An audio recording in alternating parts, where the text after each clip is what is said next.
नमस्कार दोस्तों, मैं अमित स्वागत करता हूं आपका इस आपके अपने चैनल पर। तो जैसे कि आप सबको पता ही है कि मैं आप सबको सिर्फ 30 दिन में बांसुरी का कोर्स करवा रहा हूं और उसी कड़ी में मैं अभी तक आपको बहुत ही महत्वपूर्ण लेसन्स दे चुका हूं। और आज का जो हमारा लेसन है वो आप ये समझो कि आपको अभी तक मैंने जितना कुछ भी सरगम, मीन, आलाप, गमक जितना कुछ भी मैंने अभी तक आपको दिए थे लेसन्स, उनका अब प्रयोग करने की बारी है और अब हम चल रहे हैं रागों पर। और आज का जो राग है वो है राग यमन।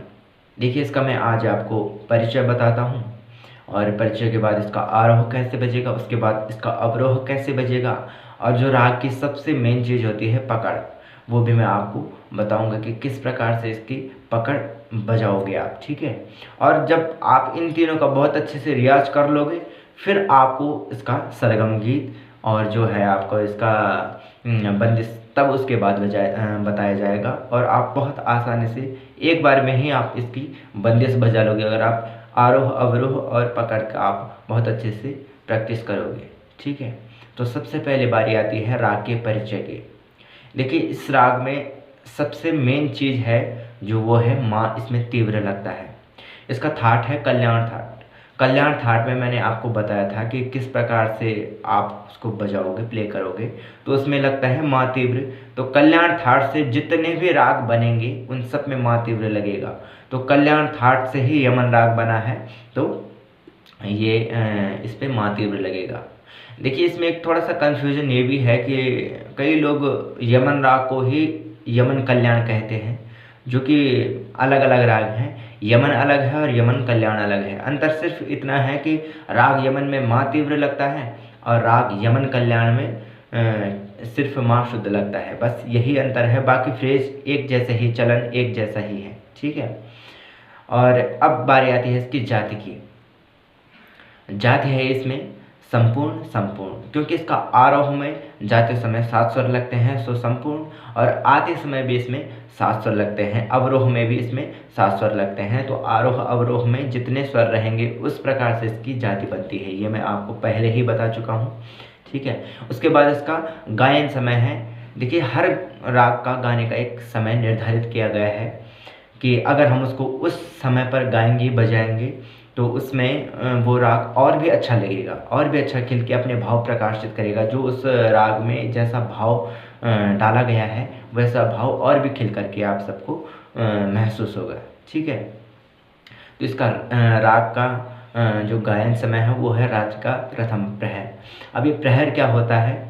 प्रहर होता है 3 घंटे का एक प्रहर माना जाता है, और 4 प्रहर दिन के होते हैं, 4 प्रहर रात्रि के होते हैं। तो रात्रि के प्रहर आप यहाँ से उठाओ 6 बजे से रात्रि 9 बजे से 9 बजे तक आपका प्रथम प्रहर, 9 बजे से 12 बजे तक आपका द्वितीय प्रहर। तो ऐसे ऐसे करके तो रात्रि 6 बजे से और सुबह 6 बजे तक रात्रि के 4 प्रहर समाप्त हो जाएंगे, और सुबह 6 बजे से रात्रि के 6 बजे तक दिन के 4 प्रहर समाप्त हो जाएंगे। ठीक है, तो रात्रि प्रथम प्रहर से इसका वादन शुरू होता है, गायन वादन शुरू होता है। ठीक है, उस समय इसको बजाया जाता है। और अभी शुरुआत में तो आप कभी भी बजा सकते हो, लेकिन जब आप बहुत बड़े लेवल पर पहुंच जाओगे तब आपको ये चीज़ें काम आएंगी। ठीक है, प्रैक्टिस करते समय तो आप कभी भी बजा सकते हो।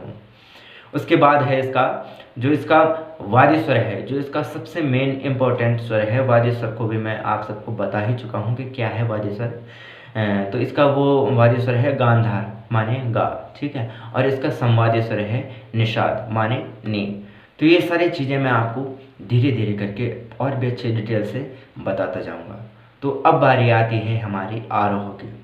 तो देखिए, आरोह में इसमें 7 स्वर प्रयोग होते हैं। तो इसमें जाते समय सा को छोड़ देना है और नी से शुरू करना है। कैसे?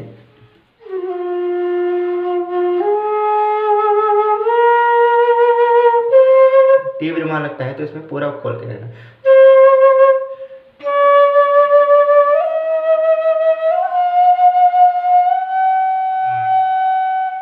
और अवरोह में सीधे सा नी ध प म ग रे सा। ठीक है, ये सर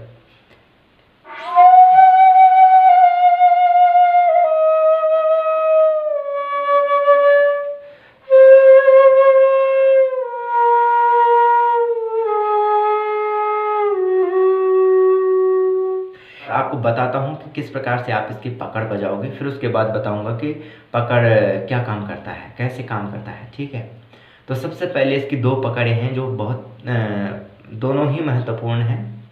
अब देखिए, पहली पकड़ है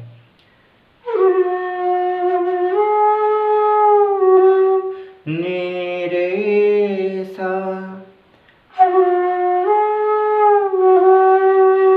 पा मा ग रे नी रे सा,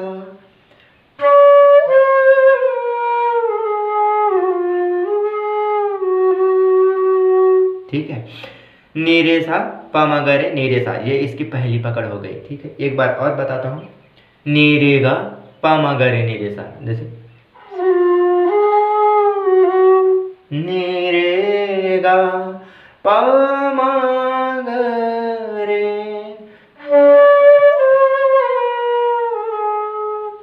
नी रे सा।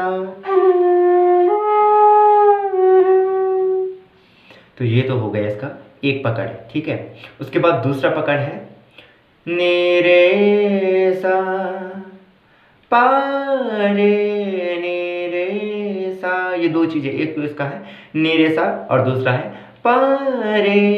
ये दोनों चीजें इसकी पकड़ है, इसका चलन दर्शाती हैं। ठीक है, अब यही चीज मैं अगर आपको एग्जाम्पल में बताऊंगा, चलो थोड़ी देर में बताऊंगा उसको, लेकिन एक बार मैं बता देता हूँ दूसरी पकड़ किस प्रकार से बजेगी।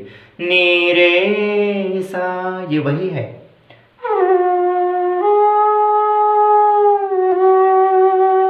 पा रे नी रे सा। ठीक है, नी रे सा, पा रे नी रे। इम्पोर्टेंट है पकड़ क्या चीज होती है, इसका एक छोटा सा उदाहरण देता हूँ मैं। जब दीप जले आना, तो उसमें आपको राग का पता कैसे लगेगा या पकड़ का पता कैसे लगेगा। जैसे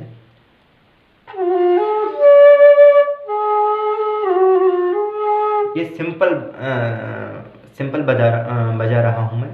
तो जब ने सा रे ने रे सा, एक तो ने रे गा मा धा नि सा, ने रे सा, इसमें भी नी रे आ सा, ने सा रे दी पा रे ने सा रे,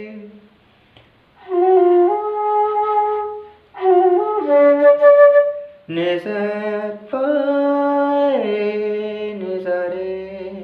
ये सिंपल आ रहा है, तो इसमें पा रे आ रहा है ना, पा रे। और दूसरा फ्रेज है ने सा ने रे सा, उसमें भी आ रहा है ने सा रे, ऐसे।